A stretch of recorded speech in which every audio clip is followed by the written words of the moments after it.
Now we shall move to questions without notice, and I give the call to the Honourable the Leader of the Opposition. Thank you, Mr Speaker. My question is to the Prime Minister. Next Wednesday marks the 4-year anniversary of the day that the Prime Minister promised to reduce power prices by $275 in 2025, a promise made almost 100 times. On the final sitting day of the year, can the Prime Minister finally give a straight answer and just admit that he misled the Australian people?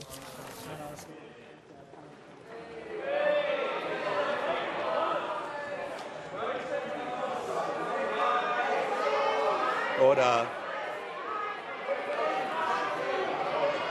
Order. When the House comes to order, order,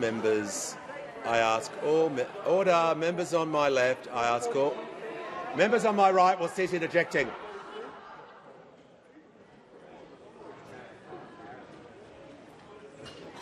The member for Isaacs will cease interjecting. Members on my left, if any of that behaviour continues, people will simply be issued with a general warning, and I ask all members to show more respect and decorum in the House and to follow the standing orders that we are all obliged to follow of not using props in the chamber. Prime Minister has the call. Mr Speaker, the once great party of the Liberal Party and the National Party reduced. Reduced.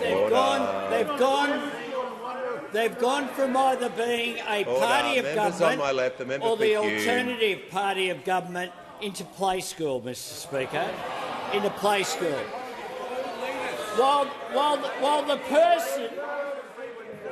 person who was Deputy Prime Minister when they committed to net zero is outside doing a press conference reporting the defection.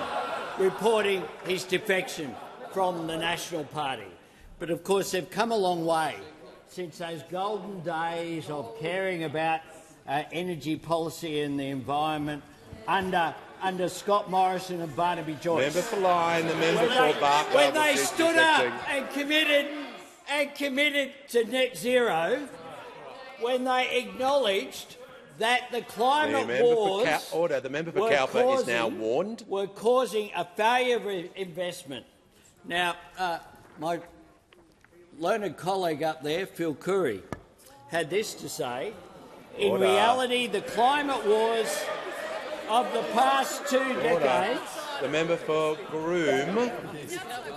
They're all outside watching you go down to 42.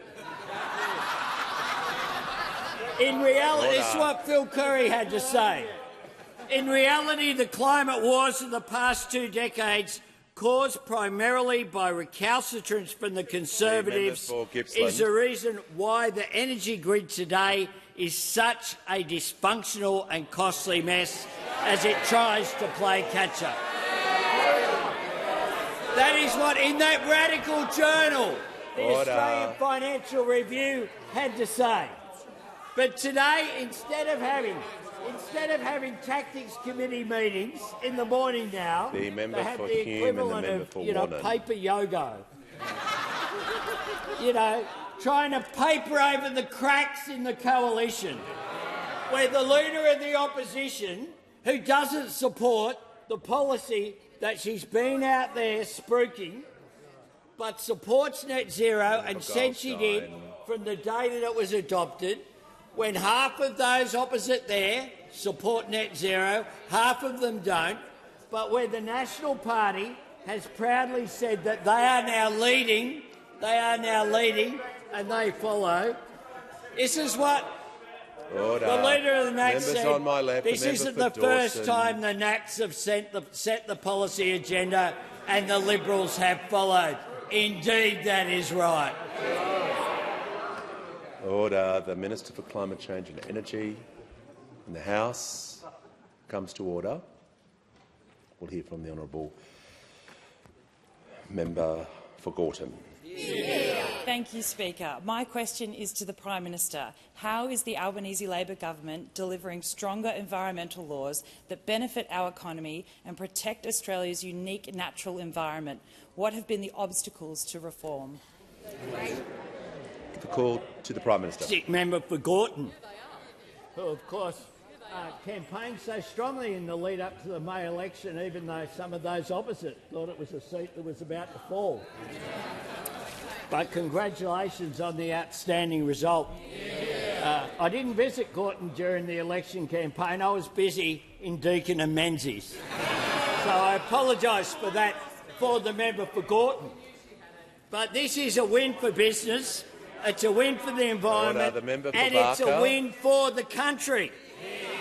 Delivering more investment, more jobs, more housing and more infrastructure, and safeguarding something that is a source of great national pride, our pristine natural environment. The current laws aren't just obsolete, they're an obstacle. And in 2000, the median approval time for a project was 48 weeks. Today, it's 118 weeks. That means investors walk away and costs rise. The Samuel Review was commissioned by the Coalition and then ignored. They treated the recommendations with contempt. No surprise, given their betrayal of the Morrison-Joyce legacy on net zero. But while they're fighting each other, this Labor government is delivering a national environment protection agency, delivering more jobs, more renewable energy, more houses, and delivering for workers in the forestry industry. It's delivering for our national interest, our people and our jobs, our industry and our environment. And I want to thank all those in industry and in the environmental groups who have engaged so constructively with the government to get this done. Australia does not have to choose between a stronger economy and a cleaner environment, because our government is delivering both. Giving greater certainty for business that will drive investment and lower costs, but also making sure that we do so in a sustainable way. This is a government that is focused on delivery. We said we would deliver this legislation this year, and we have today in the Senate. We'll pass this legislation through the Senate. We'll receive it back here this afternoon and get this reform done. Give a call to the Honourable the Deputy Leader of the Opposition. Thank you very much, Mr Speaker. My question goes to the Prime Minister. With inflation running well above the RBA's target band and markets indicating the next rate move will be up, the Treasurer's economic failure is exposed. With 28 days until Christmas, what does the Prime Minister say to struggling mortgage holders paying $1,800 more in interest in December and every month thereafter than under the Coalition? Order. Order. Members on my right. The member for Moncrieff. Order. No, I want to deal with this. The member for Moncrieff interjected 9 times during the last answer. So I'm just going to ask the member for Moncrieff to assist me with the House. She's a team player. The Prime Minister has the call. My goodness, Mr Speaker. The Shadow Treasurer, who of course had coverage of the nuclear policy that was going to cost $600 billion and deliver something in the 2040s. He was so good at that. You're the reason there's only 42 of But they've now put him in charge. Of their economic policy, their economic plans. And what he's come up with there is the revelation that there was this thing called COVID that flattened economies globally, that led to a cash rate of 0.1, that led to interest rates around the world declining, around the world throughout every advanced economy, that led to emergency measures supported by the opposition, with myself as leader, being responsible, backing measures, including to keep people in work, unlike what they would have done, each and every day. And he has the hide to say, why isn't everything the same as it was under COVID? That is what he has had to say. Order. Well, the truth is that when it comes to interest rates, there have been 3 decreases this year. Inflation is half of what it was when we came to office. Employment has 1.2 million additional Australians in jobs. Wages have had 8 consecutive quarters of rising, not falling like occurred under them. Order. Hang on. The Prime Minister will pause because. Order. No.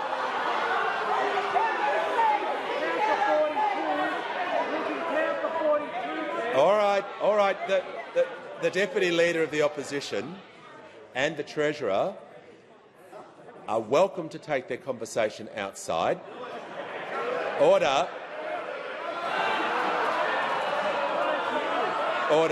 Well, the Deputy Leader is now able to leave the chamber under 94A. Order.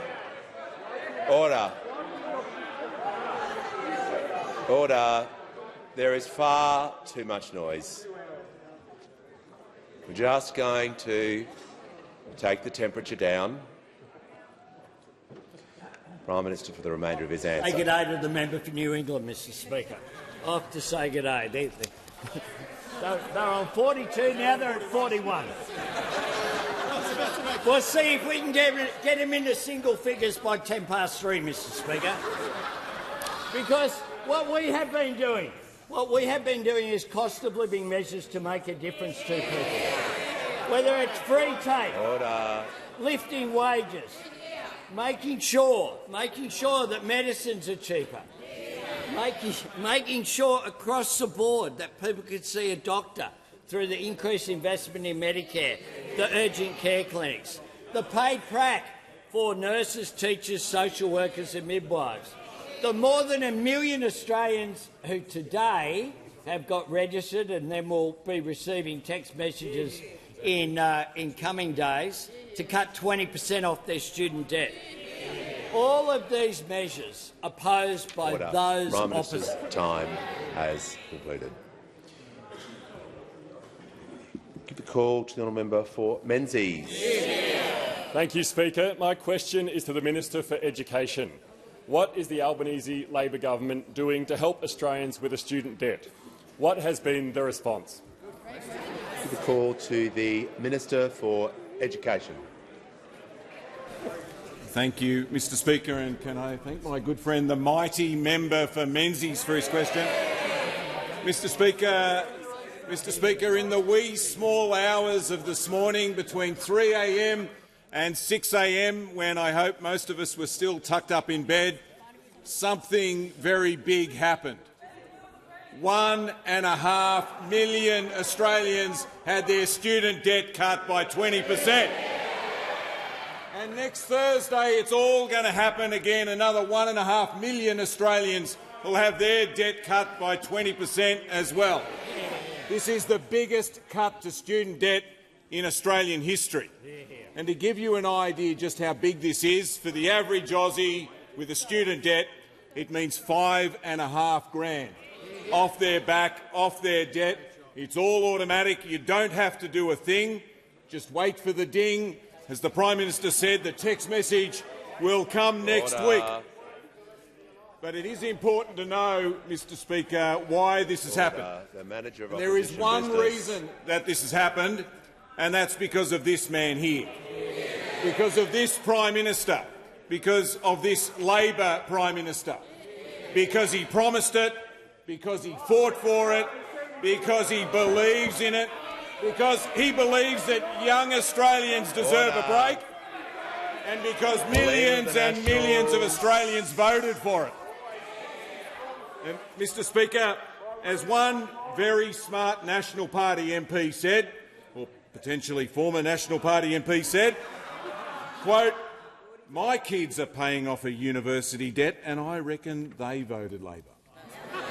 Well, I bet they did. I bet they did.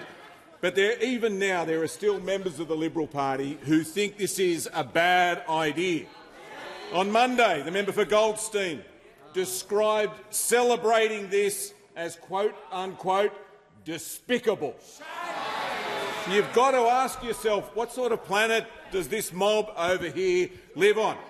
It explains why there's now 42 of them over there, and why the seat that Tony Abbott once represented, or Malcolm Turnbull, or Julie Bishop, or Bronwyn Bishop, or Brendan Nelson, or Alexander Downer, or even Sir Robert Menzies himself, are now located up there, because young Australians see them and they see through them, and they know that the Liberal Party no longer represents them.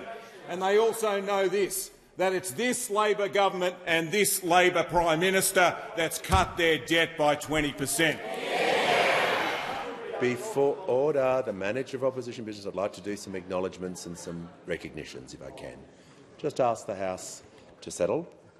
I'm pleased to inform the House that in the Northern Gallery today are representatives of the Movember National Youth Action Council, who are here to raise awareness of the importance of youth members led by mental health initiatives. Welcome to our friends from Movember. Now I give the call to the honourable member for Fowler. Thank you, Speaker. My question is to the Minister for Home Affairs. Minister, my community would like to know, were you or any government minister at the airport when the ISIS-affiliated women, also known as ISIS brides, arrived back in Sydney in September? Give the call to the Leader of the House. No. Give the order. The House comes to order. I'll hear from the Chief Government Whip. Thank you, Speaker. My question is to the Minister for Health. What actions is the Albanese Labor government taking to strengthen Medicare? Why is this government so determined to deliver better health care for all Australians after a decade of cuts and neglect? Call to the Minister for Health and Ageing. The member for Fisher will leave the chamber under 94A. No. Order. No. When people are asking questions, everybody should, particularly a former speaker, should absolutely know that sitting that close to me is the absolute red line. Members have got to be able to ask questions in silence for the respect of the parliament. Now I give the call to the Minister for Health and Ageing and the Minister for Disability and the National Disability Insurance Scheme. Thank you, Speaker, and to the member for Lawler for her question and her support for a stronger Medicare. There are now 29 Medicare bulk billing practices in her electorate, bulk billing all of their patients all of the time, as well as the Werribee Urgent Care Clinic that's seen almost 30,000 patients, Mr Speaker, and early next year a new endometriosis and pelvic pain clinic in Werribee as well, Mr Speaker. And this government is ending the year as we began it, Mr Speaker, focused on a stronger Medicare and cheaper medicines. In just the first sitting week of this year, the government announced a landmark women's health package, Mr Speaker, listing for the first time in decades new contraceptives and new menopause treatments, and since then already more than 550,000 Australian women have saved tens of millions of dollars at the pharmacy counter because of that decision, Mr Speaker. Just a couple of weeks after that, the Prime Minister announced the largest ever investment in bulk billing in Medicare's history, Mr Speaker, and already well over 1,000 general practices have gone from charging gap fees last month to bulk billing all of their patients this month, Mr Speaker, and that number is increasing every day. That same day, we promised more doctors into the system, and this year we've trained more junior doctors as GPs than ever before, and next year we'll break that record again. And just 2 weeks after that announcement, we announced 50 more Medicare urgent care clinics. 3 are already open, 47 will be announced before Christmas and will be open in the following weeks. And then, Mr Speaker, 4 out of 5 Australians will live within a 20-minute drive of an urgent care clinic. Open 7 days a week, extended hours and fully bulk billed. All you'll need to take is your Medicare card, Mr Speaker. And if that's not enough, Mr Speaker, 2 weeks after that, the Prime Minister attended the Guild conference and announced our latest wave of cheaper medicines measures, Mr Speaker, freezing the maximum script price for pensioners all the way to the end of this decade and slashing the maximum amount the general patients pay at the pharmacy counter to just $25 on the 1st of January, the same price it was way back in 2004, Mr Speaker.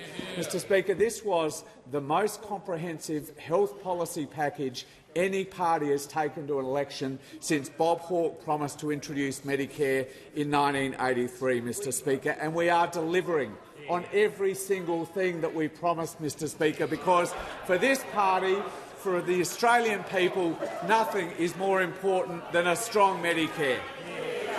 The call to the honourable member for Latrobe. Thank you, Mr Speaker. My question is to the Minister for Climate Change and Energy. Under Labor, the number of Australian families on financial hardship plans has surged by nearly 50%. Australians, including families in my electoral Latrobe, are hurting. What is the message from this minister, who works part-time, to more than 200,000 Australian families struggling to pay their power bills and cutting back this Christmas because of Labor's broken promise to bring down power prices? Give the call to the Minister for Climate Change and Energy. Thank you very much, Mr Speaker. I thank the member for the question, and my message to his constituents and to the people of Victoria is that we will continue to work without reservation to put downward pressure on energy prices by introducing more of the cheapest and most reliable and lowest forms of energy, Mr Speaker. And the fact is that in Victoria, the wholesale price of electricity in May 2022 was $233 a megawatt-hour. It is today $77 a megawatt-hour over the last quarter. The retail increase in Victoria that wasn't known for the 2022 election— The Minister will pause. The member for Cowper was warned within 3 minutes of starting the question time today, so the warning continues right through. It doesn't wear out. If you are on a warning, I don't know why this is so hard. Do not interject. It's pretty simple. So I'm going to ask you to leave because you've shown disrespect to the chamber. Just asking everyone to show a little restraint. Member for Lindsay, I'm asking you as well not to interject anymore.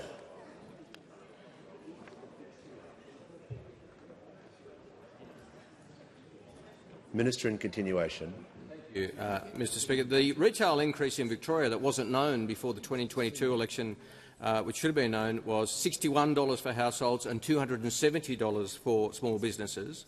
6 coal-fired power stations in Victoria totalling 6.8 gigawatts announced their closure under the former government. Morwell, Anglesea, Hazelwood, Yallourn, Loy Yang B and Loy Yang A are the first 3 closing in that period. None of them were. There was no plan to replace any of them. The previous government's big scheme, the underwriting new energy generation investment program, UNGI, delivered exactly 0 gigawatts for Victoria under them, Mr Speaker. By contrast, 4 gigawatts of renewables and 1.2 gigawatts of large-scale storage have been added in Victoria since May 2022. A further 2.8 gigawatts of renewables and 1.8 gigawatts of storage capacity in Victoria have been selected under our government's capacity investment scheme. So, under our capacity investment scheme, 2.8 gigawatts of renewables and 1.8 gigawatts of storage for Victoria. Under their UNGI scheme, 0 for Victoria. To be fair, 0 for everyone. But given the question was about Victoria, 0. And I'm very pleased to report, Mr Speaker, that as of today, 139,629 Australians have installed a cheaper home battery, and 23,845 of those have been in Victoria, with that state now having 500 megawatt hours of new home battery capacity since the 1st of July. So what our government is doing is delivering for the people of Victoria and repairing the damage of 10 years of denial and delay the previous government inflicted on the people of Victoria. The House comes to order. We'll hear from the honourable member for Bennelong. Thank you, Speaker. My question is to the Treasurer. How is the Albanese Labor government delivering tax relief for Australian workers, and how does that compare to other approaches? Give a call to the Treasurer. Thank you, Speaker. As a key member of the economics committees of this House and our caucus, the member for Bennelong knows that responsible economic management is a defining feature of this Labor government. Creating jobs, getting real wages growing again, rolling out cost of living relief. And tax cuts are a really important part of that because they recognise that when Australians earn more, they should keep more of what they earn as well. And that's why we cut taxes last year. It's why we're cutting taxes next year, why we're cutting taxes the year after that as well. Every single taxpayer is getting 3 tax cuts because of this Labor government. That means we are returning bracket creep. We're getting average tax rates down. And it means a fairer tax system for workers and especially young people. It means about $50 a week back in the pocket of the average worker, Mr Speaker. Now, when the Shadow Treasurer gives speeches about bracket creep, he really ought to mention that those opposite voted against these income tax cuts. The Leader of the Opposition said she'd absolutely roll them back. They took a policy to the last election to raise income taxes on all 14 million tax-paying workers. And that means if they won the election and if they had their way, 14 million Australians would be paying more tax. Bracket creep would be worse. Average tax rates would be higher. Tax to GDP would be higher as well, but they still had bigger deficits and more debt, Mr Speaker. And that's why it's so extraordinarily dishonest and hypocritical that the Shadow Treasurer didn't mention any of these facts at the press club yesterday. No wonder nobody takes him or them seriously on the economy. They haven't changed a bit and they haven't learned a thing from the election. And I wanted to tell the House, Mr Speaker, about something the housing spokesman from that side said yesterday. Get a load of this, Mr Speaker. In the Canberra Times yesterday I read, and I'm quoting, the Liberal housing spokesman said his party should focus on tax cuts for wealthier Australians. We should be looking to cut the top rate, he said. Frankly, lower-income earners often don't pay a whole lot of tax in this country. Well, they would be paying more tax if those opposite had won the election, and doesn't that just say everything, Mr Speaker? We are the party of lower income taxes and higher wages and less debt. They are the party of lower wages and higher taxes and bigger deficits. We are the party of responsible economic management, and they are a shambles, Mr Speaker. Now, whether it's our tax cuts and their approach to them, whether it's the historic reforms to the EPBC Act that the Prime Minister and Minister Watt and Minister Gallagher secured today, 2 things are really clear. We finished this year focused, united and delivering. They finished the year divided, divisive and in disarray. Call to the member for Parkes. Speaker, my question is to the Minister for Climate Change and Energy. Will the minister who works part-time apologise to Australian families and businesses for the government's broken promise to cut electricity bills by $275 by the end of 2025, a promise that was made almost 100 times? Good question. Give the call to the Minister for Climate Change and Energy. Well, thank you, Mr Speaker. I thank the honourable member for his question. He's from New South Wales, and the wholesale price of electricity in New South Wales in May 2022 was $320 a megawatt hour. Members on my left. For this quarter, it is $90 a megawatt hour. The retail increase that was hidden by then-Minister Taylor in New South Wales was $227 or 14% for households and $1,130 for small businesses. I wonder whether the member for Hume cares to apologise for hiding that increase before the last election, for deliberately for deliberately hiding it from the Australian people. I could print out the instrument he signed to change the law to hide the increase and distribute it to the caucus. I'd need a lot of paper, not 40 but 94, but I could do it, Mr Speaker. We could all hold it up, the instrument that the member for Hume signed to hide the increase in power prices before the 2022 election.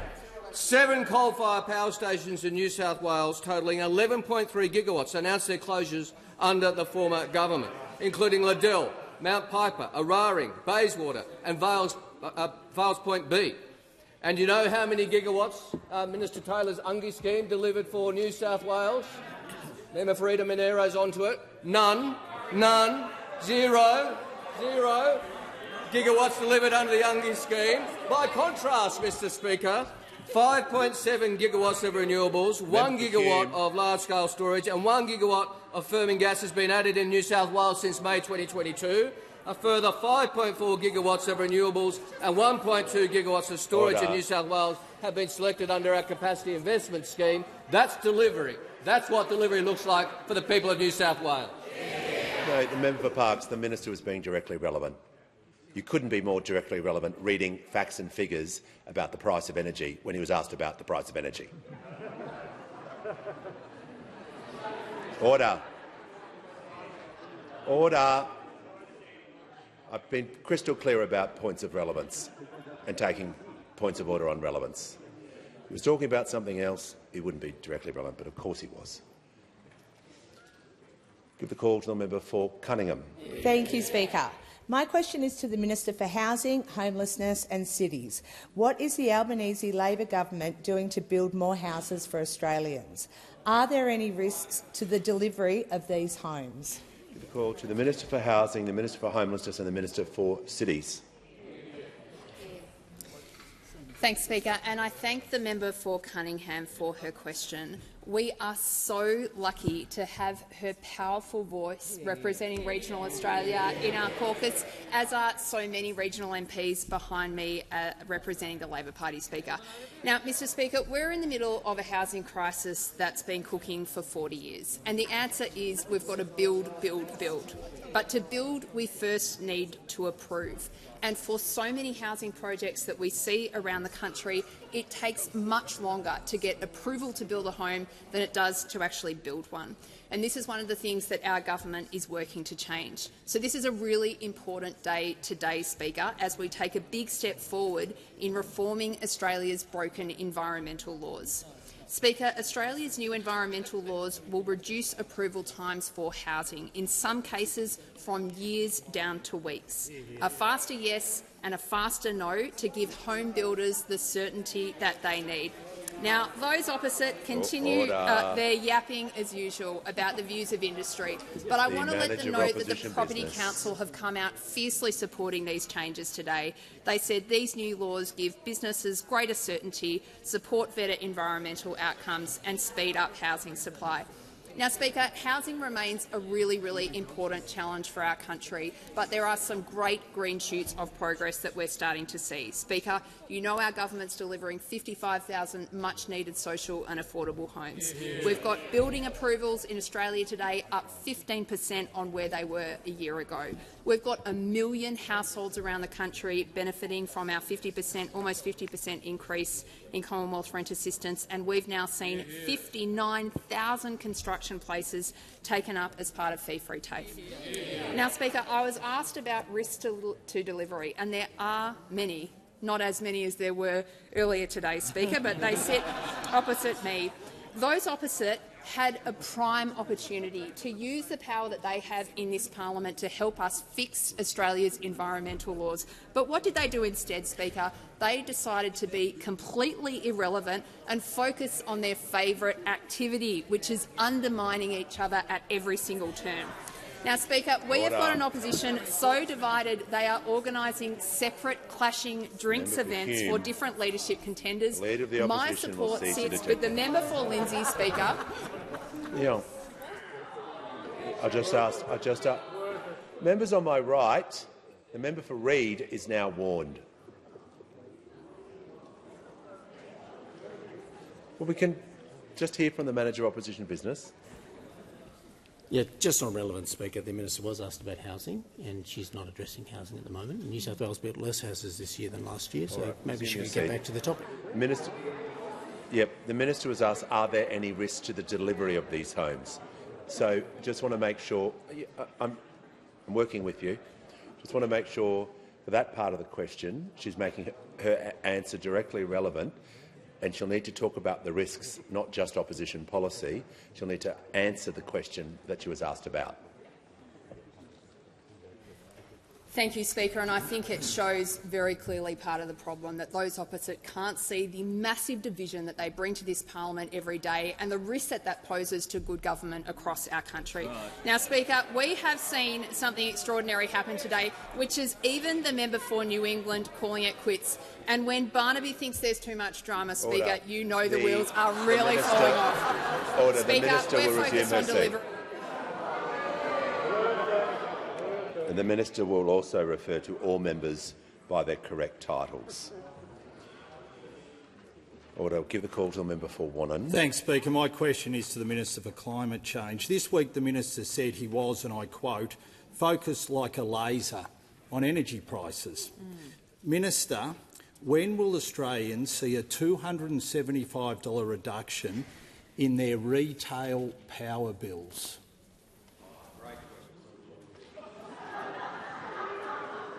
Give the call to the Minister for Climate Change and Energy. Well, thank you very much, Mr Speaker. I thank the honourable member for his question. And we agree, energy bills are too high. That's why we're working so hard to get them lower. That's the whole point, Mr Speaker. That's what this government understands. This government understands, and we're doing that by introducing more supply into the system, reversing the situation where 4 gigawatts of dispatchable power left the grid and only 1 gigawatt came on, reversing that, making sure more energy is connected to the system, providing short-term bill relief in the meantime, something we've done 3 times, the honourable member opposed 3 times. So it takes some gall, Mr Speaker, to oppose energy bill relief and then come in here and demand that energy bills should be lower. We recognise that energy bills are too high. Order. We recognise there's more work to do to see that 30%, roughly 30% reduction in wholesale prices in the last quarter flow through to bills. Forrest. Australians aren't seeing that yet in their bills. We want to see them receive that as soon as possible. That's why we're reforming the default market offer. That's why we're introducing solar sharer, so that as many Australians as possible get access to 3 hours free electricity in the middle of the day. I mean, you've got to be pretty negative to oppose free electricity in the middle of the day, but they find a way. They're actually opposed to Australians having the right to free electricity. I mean, that's how negative those opposite have become. I mean, I know how hard it is in opposition. We get it. We know it's tough, but at least find something you can support. If you can't support free electricity, what can you support? The Minister's concluded his answer. Give the call to the member for Hasluck. Thank you, Speaker. My question is for the Minister for Employment and Workplace Relations. How has the Albanese Labor government delivered for Australian workers this year? How does this compare to other approaches? Call to the Minister for Employment and Workplace Relations.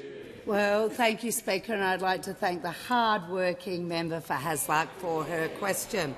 Since the Albanese Labor government was first elected, we have been working to deliver higher wages.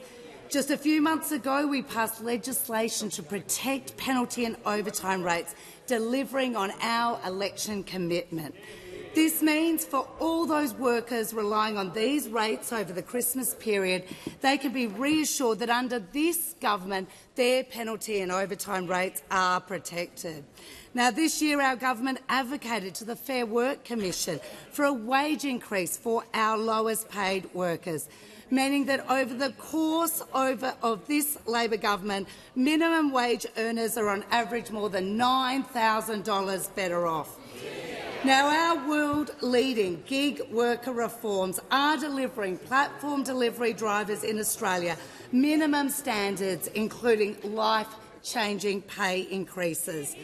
And this year, we've also seen our determination to reinvigorate enterprise bargaining paying off, We are now seeing the highest number of employees on record covered by enterprise agreements, and these agreements are delivering substantial pay increases. And of course, our government has delivered early educators and aged carers a well-deserved pay rise, finally recognising the important work that they do. Now, this year we've also extended the right to disconnect to all workers covered by the Fair Work Act, so more people can turn off their phone and spend important time with their loved ones, particularly over the Christmas break.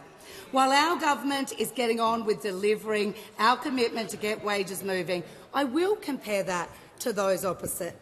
Now, before the last election, we did have a coalition plan, you may have missed it, and that was to force working women into part-time job-sharing arrangements, cutting their take-home pay. They also promised to rip away the right to disconnect, wanting people in this country to work longer for less. And of course, they promised to repeal back important reforms that are delivering better wages for Australian workers. Now, despite the Coalition's plan being thoroughly rejected by the Australian people, we now have the Leader of the Opposition reheating last year's Christmas leftovers. When asked whether she would roll back our measures that are delivering better wages and conditions, she said she would look at it all. Everything is on the table when it comes to those opposite. Now, while those on the other side continue to fight and squabble for just one job, this Labor government is fighting for well-paid jobs for every single Australian.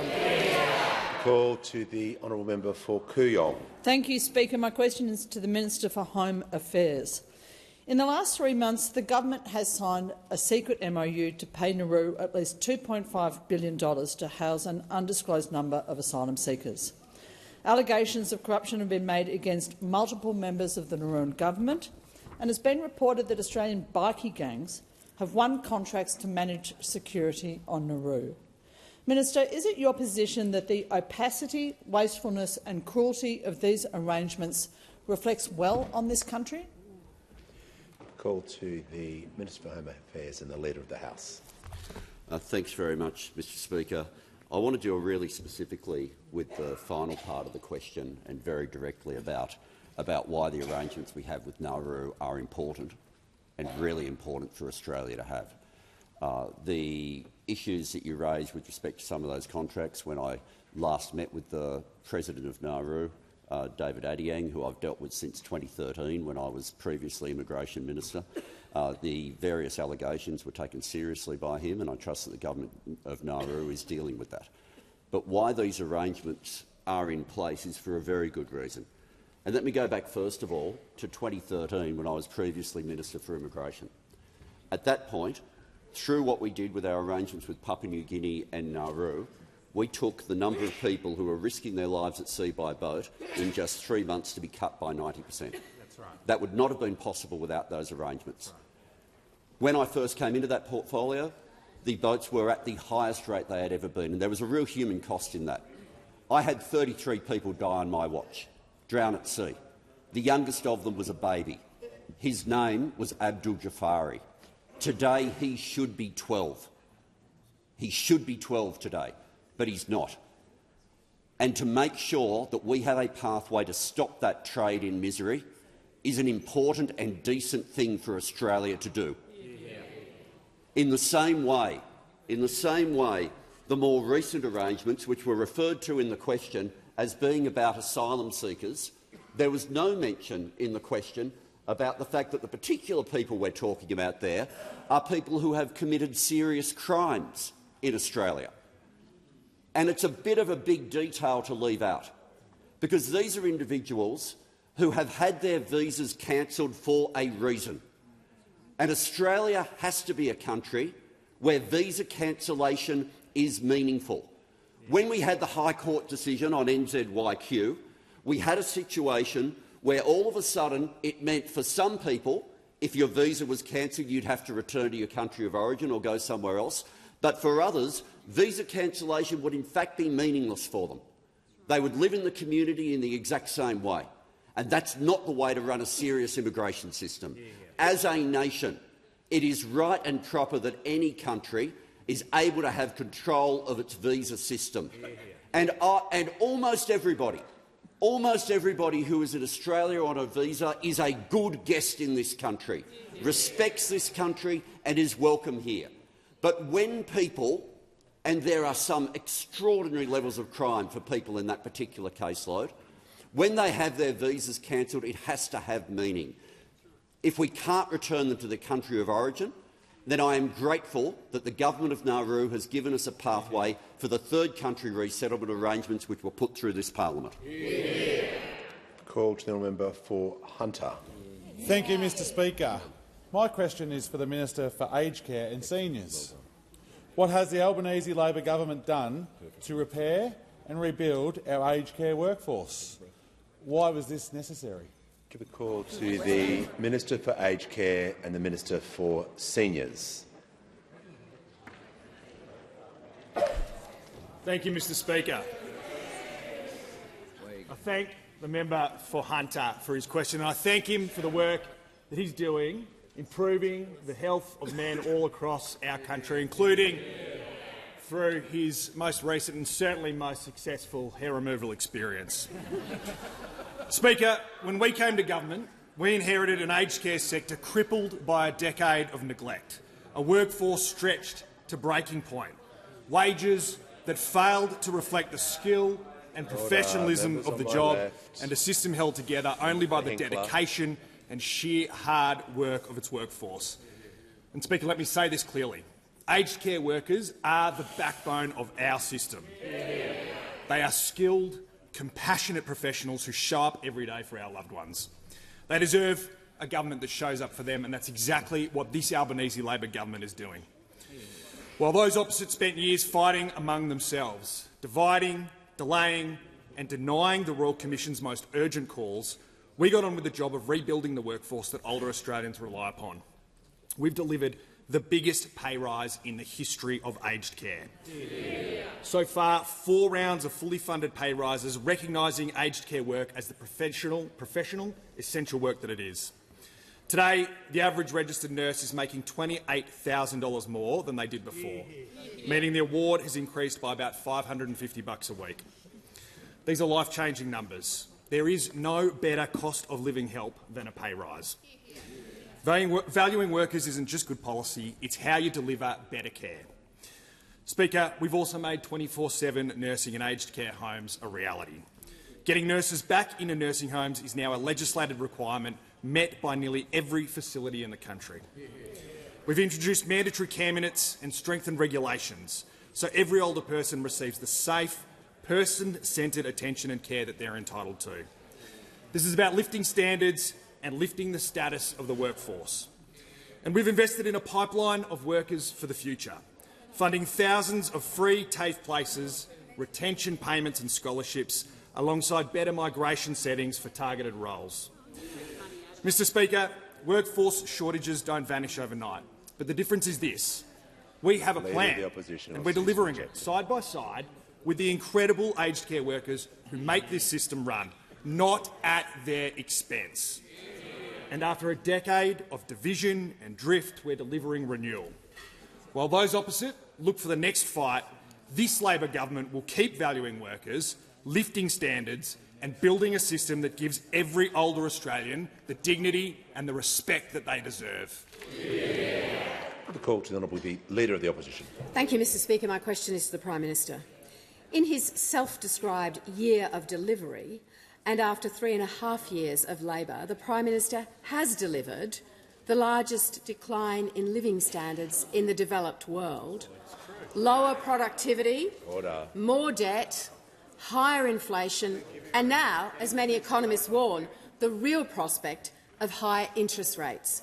Prime Minister, on this final sitting day of 2025, will the Prime Minister finally take responsibility for all these failures? Give a call to the Prime Minister. Thanks very much, Mr Speaker. We have, of course, reduced debt, reduced the interest that would have been paid on debt, because we turned their budget deficits into a budget surplus in our first year. we turned their budget deficit into a surplus in our second year and produced a reduced deficit in our third year.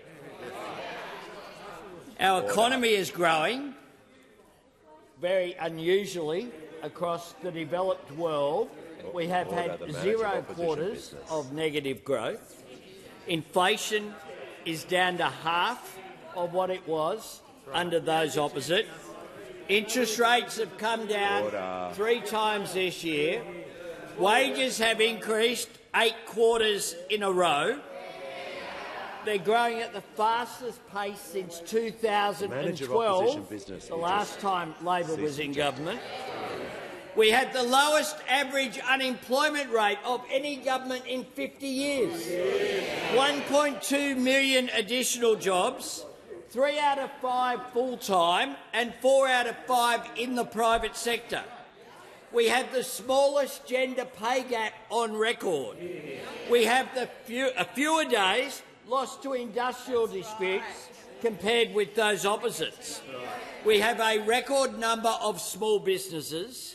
We have solid business investment, and we've delivered a tax cut for every taxpayer, which, combined with the wages growth, means that people are earning more and keeping more of what they earn. Those opposite want people to work longer for less. If they had their way, wages would be going down. People would not be able to work from home. Tax cuts would not have been delivered. That was their platform that they went to the election on, and they managed to combine all of that with higher deficits. Higher deficits is what they proposed. We've rolled out cost of living relief for every single household in energy bill relief, cheaper childcare for 1.1 million families, cheaper medicines that have saved Australians more than $1.5 billion, free TAFE for 725,000 enrolments, the largest increase in rent assistance in 30 years, student debt relief for more than 3 million Australians, all of it opposed by those opposite. All of it opposed by a coalition that's just too busy fighting each other to fight for Australians. Give the call to the member for Dixon. Thank you, Speaker. My question is to the Minister for Communications. What threats does Australia's social media minimum age law face, and how is the Albanese Labor government fighting to put parents and kids before platforms? Call to the Minister for Communications and the Minister for Sport. I thank the member for Dixon for her question and for her ceaseless commitment to fighting for Northside parents and Northside children. Mr Speaker, exactly 1 year ago today, Parliament responded to a call from more than 120,000 Australian parents fed up with the predatory grip of social media that it had on their children. Parliamentarians of all stripes, Mr Speaker, put politics to the side and came together to prioritise the safety and the well-being of our kids. In doing so, we sent a strong message to Australian families. We hear you and we've got your back. And we've sent a stronger message to the social media companies. Time's up. Over the past 12 months, the Albanese Labor government has been focused on delivery, tabling the rules, publishing the regulatory guidance, working with platforms to ensure compliance and delivering a national awareness campaign to help prepare parents, carers, teachers and students. Doing our job, delivering. And we stand ready to defend any legal challenges that come our way on behalf of the 120,000 Australian parents who asked us to pass this law and to protect their kids from the harms of social media. But, Mr Speaker, while Labor delivers, the threats to these laws have come from parliamentarians who voted for these laws to happen.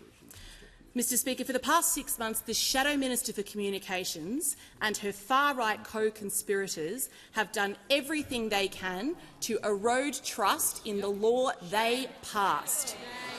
Yesterday, coalition senators were doing the dirty work of the social media platforms, co-signing a bill to repeal the bill and throw Australian kids to the sharks.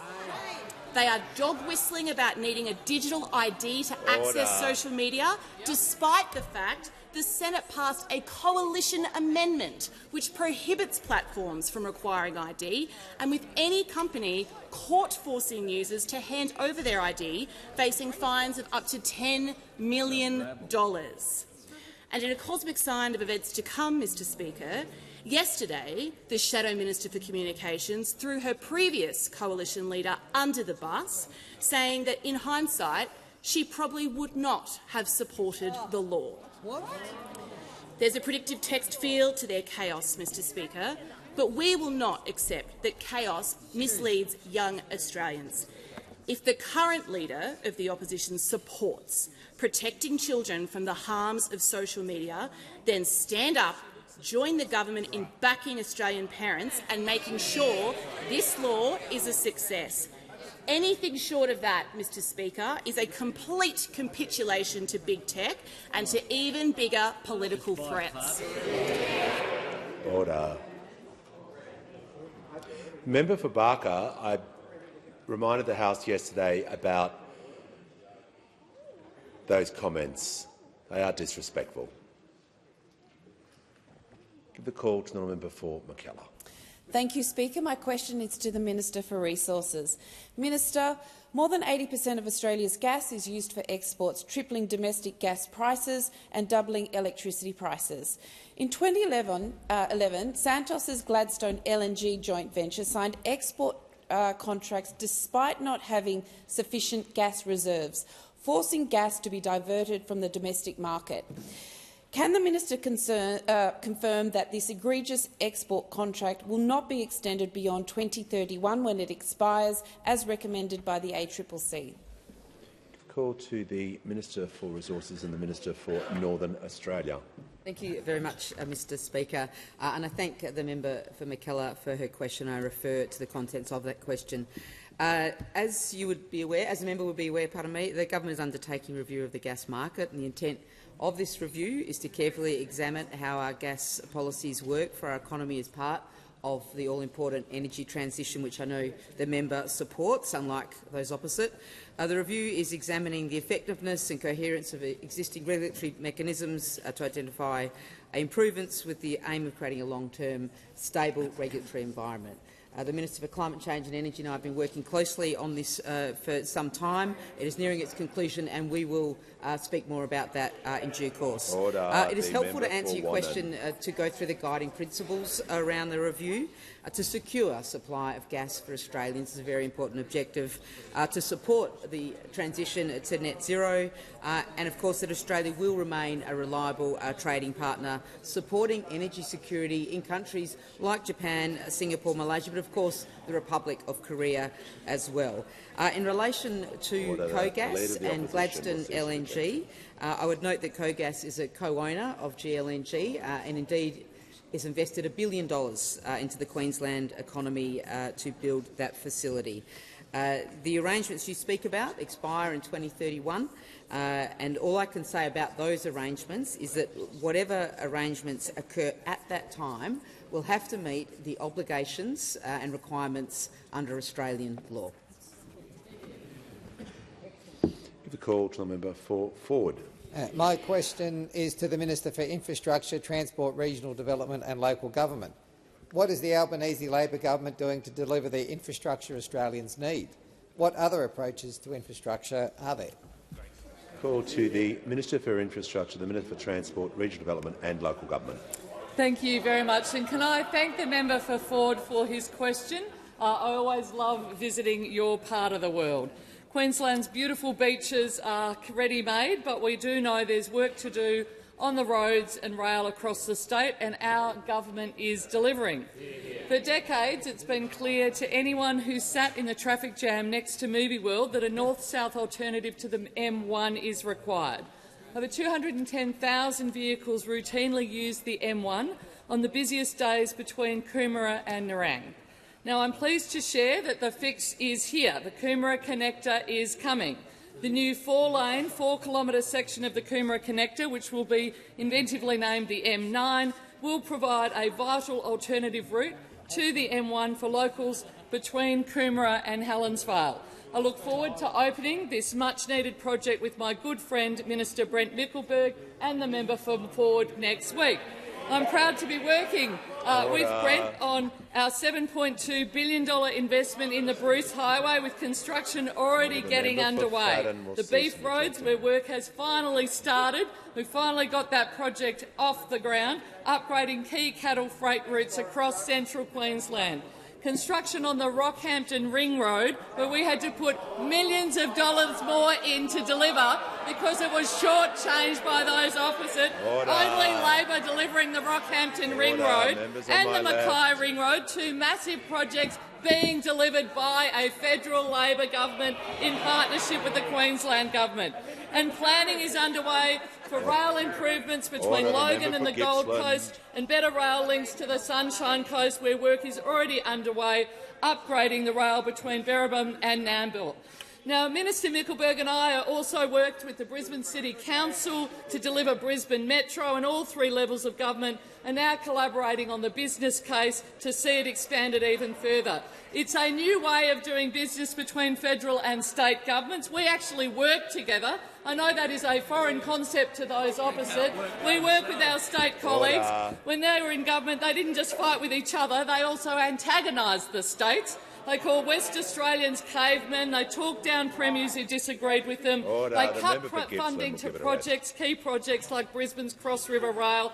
Really, it's been only a Labor government that's really invested significantly in Queensland. We know Cross River Rail's undergoing and going well. Again, this Prime Minister had invested in it as Infrastructure Minister. They froze indexation to road maintenance, leaving potholes all across our national highway network. Decades worth of potholes that we're now having to clean up. This government is building the infrastructure that Australia's needs, fixing up on the mess left by that divided opposition opposite. Call to the member for Riverina. Just an extension of time for the Minister so she can talk about more about coalition-funded. Resume your seat.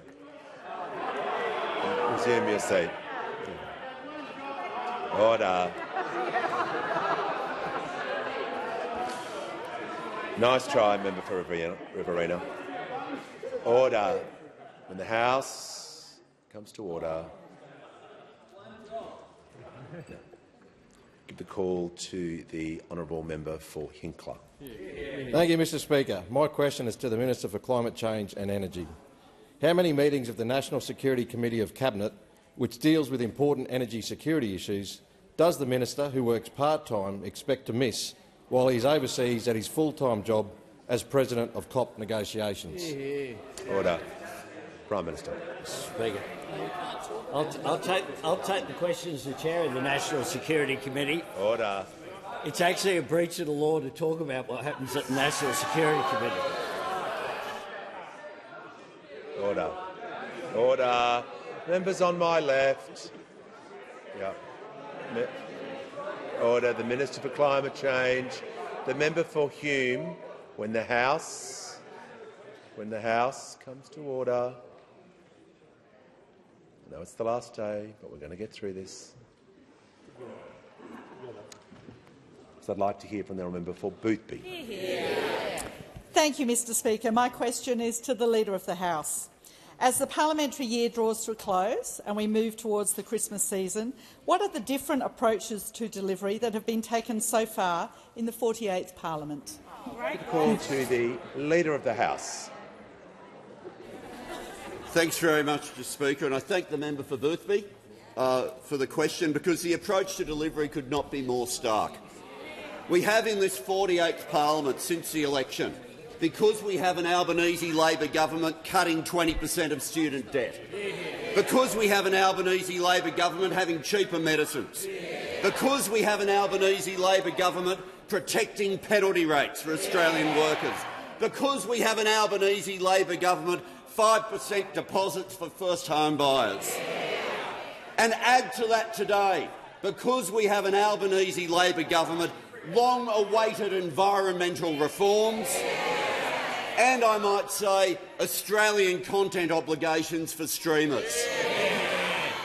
But that approach to delivery, which is you see in the work of the parliament, for other members of parliament, the approach to delivery would be better represented at Christmas time by the movies that people watch at the end of the year.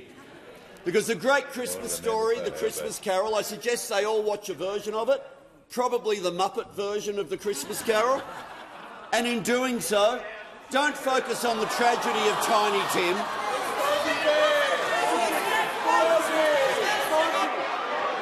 Order. We're just members on my right. Order. The ministers on my right. Just allow the Speaker to deal with this matter. The Leader of the House can resume his seat.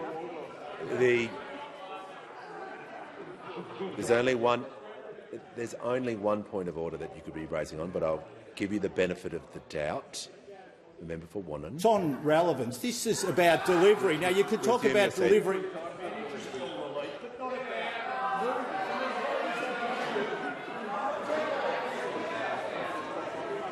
Order. Order. Members on my right. It was a very broad question, Member for Wannon, and you're not to abuse standing orders like that. I'm feeling generous because it's Christmas time. Order. Order. Thanks when very the House much, comes Mr. to order, Speaker. the Leader of the House will continue. Christmas Carol, they should watch out for the ghosts of Christmas past, because we had two of them today. The ghosts of Christmas past, where their former Prime Minister, referring to Liberals today as insane conversations about energy, where he said energy policy should be determined by engineering and economics, not ideology and idiocy.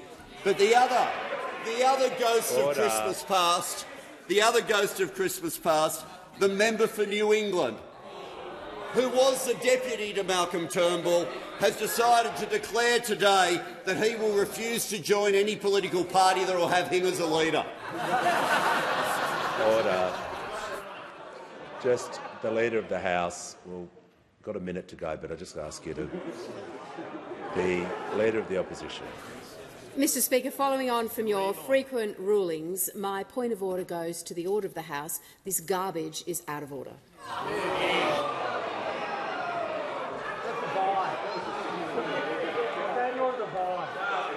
Order. Order. This places the Speaker in a difficult position because the question was so broad, but I'm just going to ask the Leader of the House to conclude as quickly as possible. Thanks, Mr Speaker. Because it won't be long before they do move on from that movie, and with Love Actually we'll have the member for New England turning up at a Queensland doorstep for a different party, holding a sign saying, "To me, you are perfect." But the Leader of the Opposition, while those opposite are watching whatever they're watching, the Leader of the Opposition can spend that time watching Home Alone. Has the Leader completed his answer? Order. Order. When the House comes to order, we'll hear from the member for Curtin.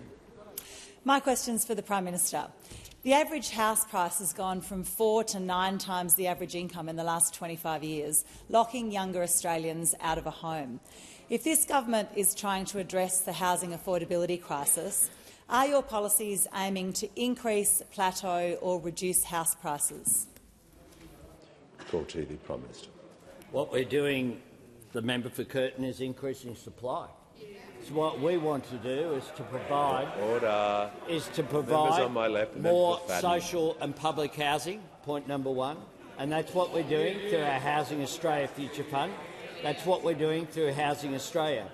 We're, in addition to that, trying to provide more private rentals, and we're doing that through our Build to Rent incentive as well, something that was blocked in the Senate by the Coalition stopping that occur when the Coalition and the Greens combined to be the Coalition. Order. We've dealt with this matter before. The Prime Minister was referring to the Coalition as in a collective group rather than the Coalition. If he had referred to the Coalition as the Coalition, as I have done before to rule it out. It's just going to assist the House if that term's not used. Yes, the Manager of Opposition. Oh, all right. I said it would assist the House if it could not be used. Order. Just the Manager of Opposition business. Just everybody. When the House comes to order, the Prime Minister will be heard in silence. Mr. Speaker, they've had a bad day. They've had a bad day. I understand that. I tell you what would also assist houses, not just this House, is this government's policies being implemented. Because that's what we're doing, whether it be increased social housing, whether it be increased private rentals, or whether it be increased home ownership through programs, such as our shared equity scheme and our 5% deposits. The member for Curtin, I'm going to deal the same way with the member for Parkes. The Prime Minister's completed his answer, but it was being directly relevant. When you ask a broad question like that, yeah, and he's addressing the topic of the question. Order. Order. Order. Order. When the House comes to order, we will hear from the honourable member for Newcastle. Thank you, Speaker. My question is to the Minister for Defence Industry and the Minister for Pacific Island Affairs. How is a united Albanese Labor government delivering critical defence capabilities to keep Australians safe, and how does it compare with other approaches to national security? Call to the Minister for Defence Industry and the Minister for Pacific Island Affairs. Thank you, Speaker, and I thank the member for Newcastle for her question. The Albanese government is united and working hard to deliver the capabilities our Defence Force needs to keep Australians safe. Yeah. And importantly, we're accelerating delivery at the same time as growing Aussie jobs. This is in stark contrast to the Liberals and Nationals, who aren't listening, have no ideas and are focused on themselves.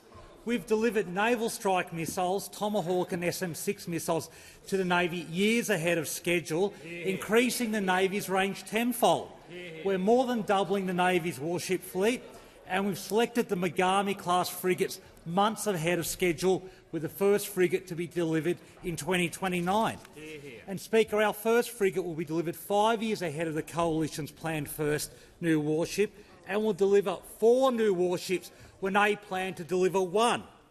Speaker, we've committed to continuous naval shipbuilding in Adelaide and Perth, delivering tens of thousands of new jobs. In contrast, the Liberals closed 2 shipyards, slashing thousands of jobs, and secretly cut $20 billion from the defence budget. We're increasing the budget by $70 billion. That is what a responsible, united government does. Now, Speaker, I'm asked about alternate approaches, and we saw it under display by the last government and continued in the opposition leader's thought bubble of a defence speech last week. A thought bubble so empty that the Shadow Defence Minister didn't even know about it. It was a speech that lauded Scott Morrison's commitment to producing guided weapons in this country. There was only one slight problem. Under the Morrison government, they produced 0 missiles. 0 missiles. The only thing they produced was media releases. I've got news for the opposition. You don't defend the nation with media releases or Top Gun music. In contrast, we're building 2 missile factories and we'll be producing missiles by the end of this year. That is what a united government does. The other insight of the opposition leader was that we need to invest in drones and autonomous systems, and I couldn't agree more. And that's why we've allocated over $10 billion to do that, and that's why we're repairing the damage her government did when they cancelled the country's only armed drone project. By contrast, we've built the Ghost Shark factory, growing hundreds of jobs in Sydney and delivering to the Navy. The truth is, Mr Speaker, we're getting on with the job of supporting the ADF, growing the defence industry workforce.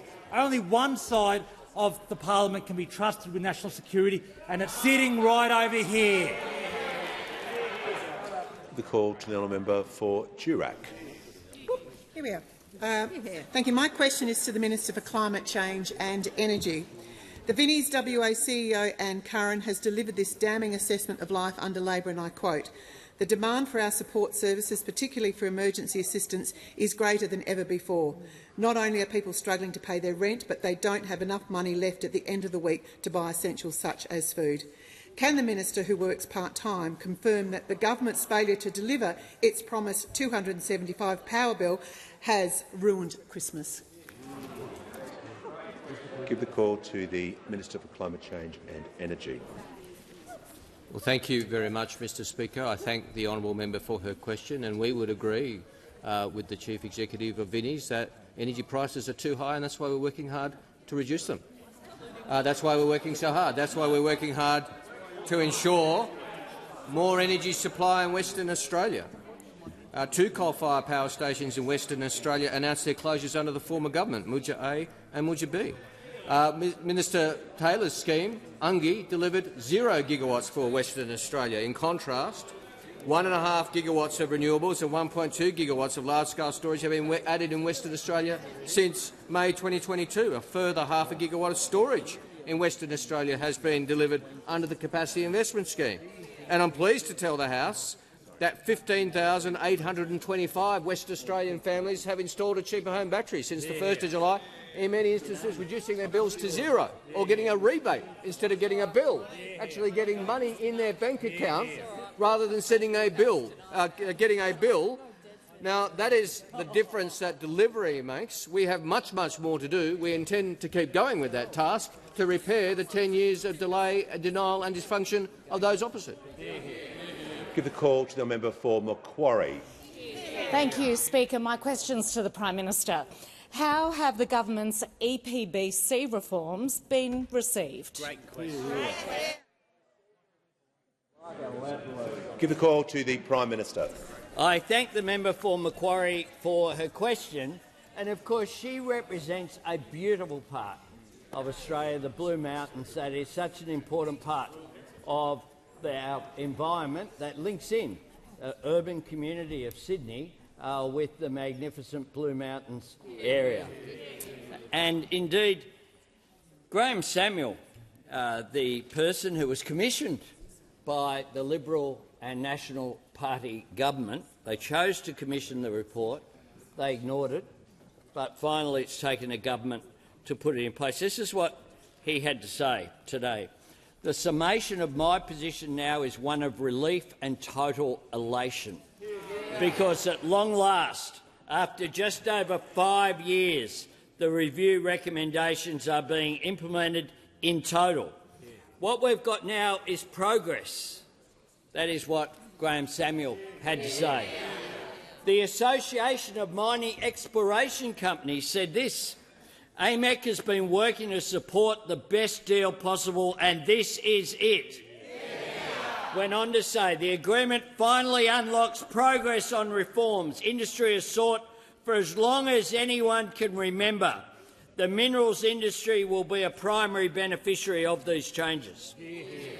The Australian Industry Group, EPBC reforms strike the right balance between development and the environment. The reforms before Parliament to fix our primary environmental laws, while not perfect, provide much-needed clarity for essential development and necessary protection for our environment. The Property Council of Australia. This reform ends years of uncertainty and delivers the most significant overhaul of environmental laws in a generation. They give business greater certainty, supports better environmental outcomes and speeds up housing supply. The Housing Industry Association.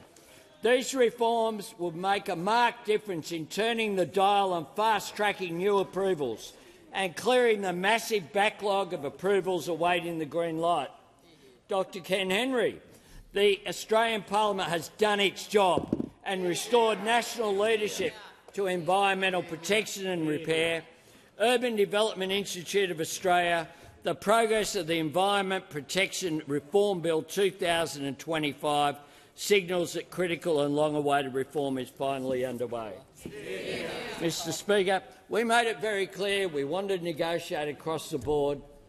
Unfortunately, the rabble opposite couldn't get their act together, but we have got this done.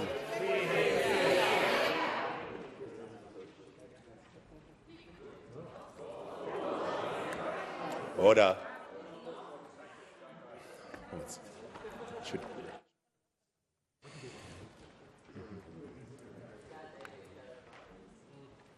We're just dealing with the order of questions. Yeah. Yeah, we'll deal with this. We're just, due to an earlier question time last term, we had to rebalance the last couple of weeks. We just balanced the number of questions, in which I've done. I'm just drawing attention to the House sessional order of the changed order that was done with respect to when we got to this number of questions with the crossbench. Yeah, and we did rebalance that process, so I'll go to the crossbench now. Order. No, they have indicated, but we just had to do some work to work with the House, and we've done that now. Give the call to the honourable member for Wentworth. My question is to the Prime Minister. Many constituents complain to me that question time, it's not answer time, and that is driven by the standing orders that don't actually force real answers from the government. That they say to me that it means that we don't hold the government to account in the same way that they expect us to in this House. I asked the Prime Minister, have you considered reforming question time to give a greater expectation of answers and a narrowing of relevance so we can get better answers in this House? Give the call to the Prime Minister. Good question to you, but I'll see if the Leader of the House, that was a job I used to have, might want to add to the answer. Members on my but left. One of the things that has improved, I think, the reforms that have been placed in the Parliament while I was Leader of the House is a limit on time. That wasn't always the case. Limit on time in asking the question and a time in answering the question as well. One of the things you might notice as a member for Wentworth is I draw your attention to the time on the clock. One of the things that I have done is not shut down question time after an hour, and indeed, and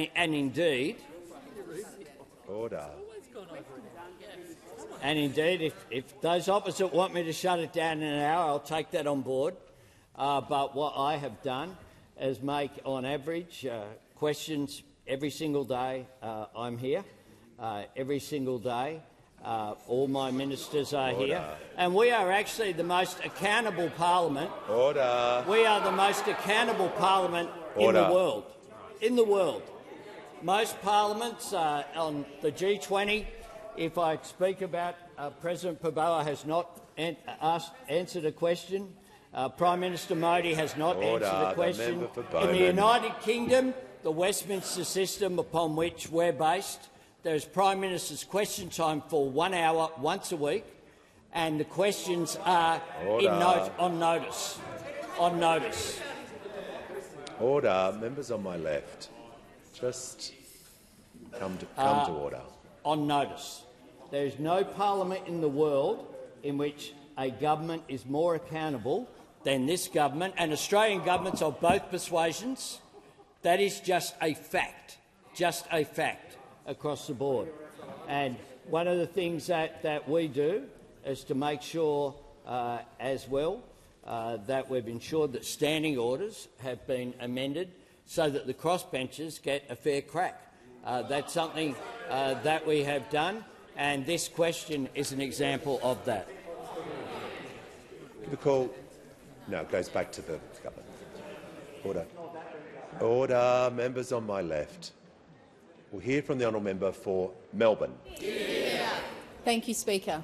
My question is to the Prime Minister. How is the Albanese Labor government delivering for Australians, and what are the alternatives to our government's action?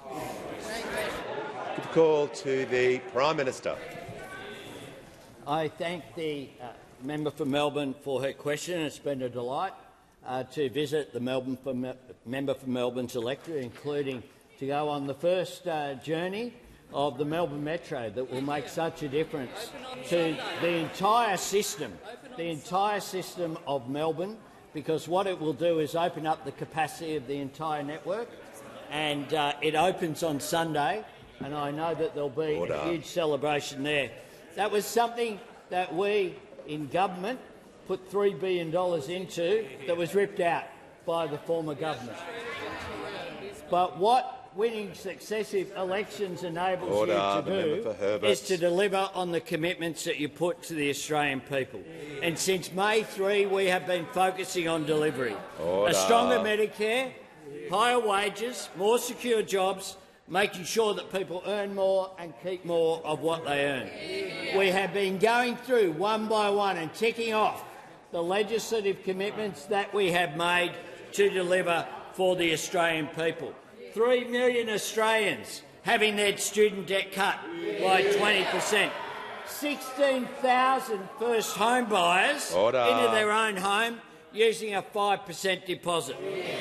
Another 21,000 social and affordable homes on the way through the HAF. Tax cuts for every taxpayer next year and the year after. More than 130,000 Australians benefiting from batteries to make sure that the solar power from their roofs gets stored and their bills are decreased. Higher wages, free TAFE, paid prac and incentives for construction apprentices. 50 more urgent care clinics. One in my electorate will open next month. At last, I thank the Minister for the final recognition of the electorate of Greenland. More bulk billing GPs. And when we meet next year in February, the 1-800 Medicare will be up and running, and every Australian will have access to cheaper medicines that come in January. That is delivery in action, making a positive difference to people's lives. We define ourselves by what we are for. Those opposite define themselves by what they are against, usually each other. But even when they combine and make a decision, it's what they're against. They're against net zero, they're against our environmental reforms, they're against all these measures, they're against tax cuts, but they can't say what they are in favour of. When they're fighting each other, they're fighting against what Australians deserve. And on that note, Mr Speaker, I ask that further questions be placed on the notice paper. Order. We've just got a little bit of